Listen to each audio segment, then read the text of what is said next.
Hi, Dr. Dave Pernier, chiropractor with Back and Body. NFL season is upon us, and just like we did last year, this year we're going to discuss key injuries to players in fantasy football lineups.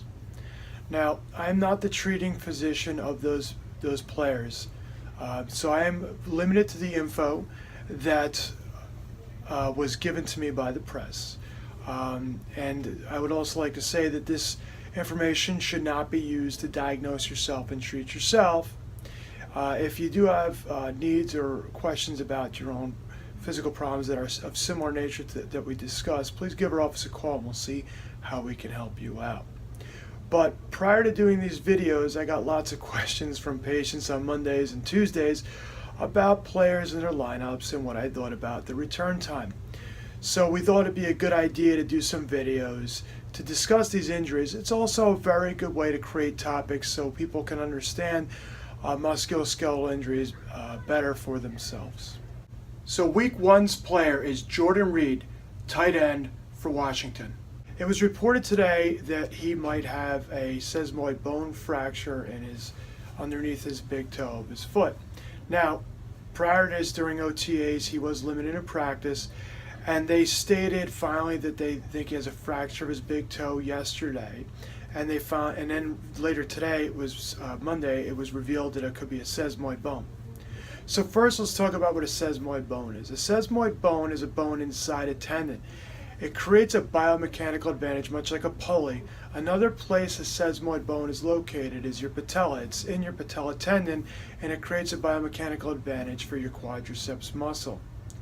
The sesamoid bone for the foot is located under the big toe.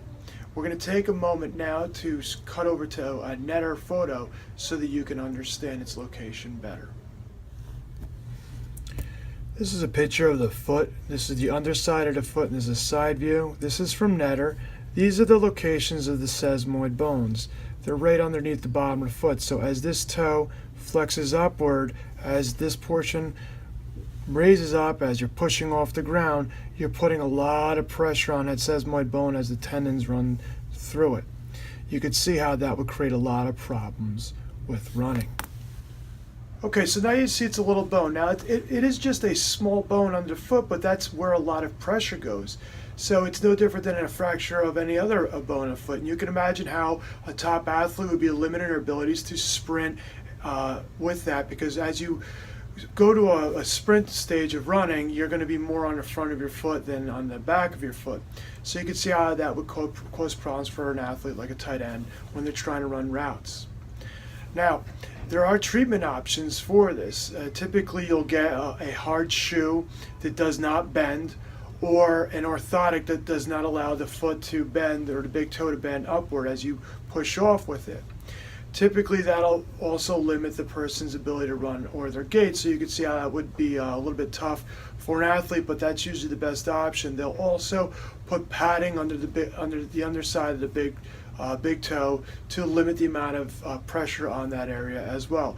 Sometimes some people will actually do a cutout to the area where the bone is located and put a lot of padding around it, almost like a donut, to put less pressure on the sesamoid bone.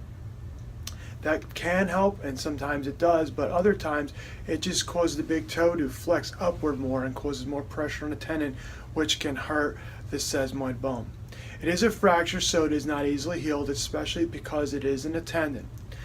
Typically, rest and limitations, the movement of the big toe, help out a lot for it to heal. However, when you're an athlete and you have to go play every day, other things have to be taken into consideration. It was later revealed during OTAs that Jordan Reed had stem cell injections to the sesamoid bone or to his toe to see if it would heal.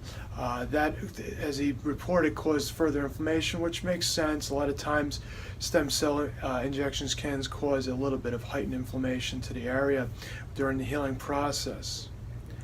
Other things to consider when dealing with a sesamoid bone fracture, especially when you're dealing with an athlete, is it limits their ability to do conditioning or running or practice drills. So oftentimes you have to have them practice at slower speeds off to the side, and they have to do conditioning that usually doesn't involve them creating a lot of pressure on the foot. Sometimes cycling can work if you have the proper shoe wear with the cycling, or it might just be pool work or swimming that works out well.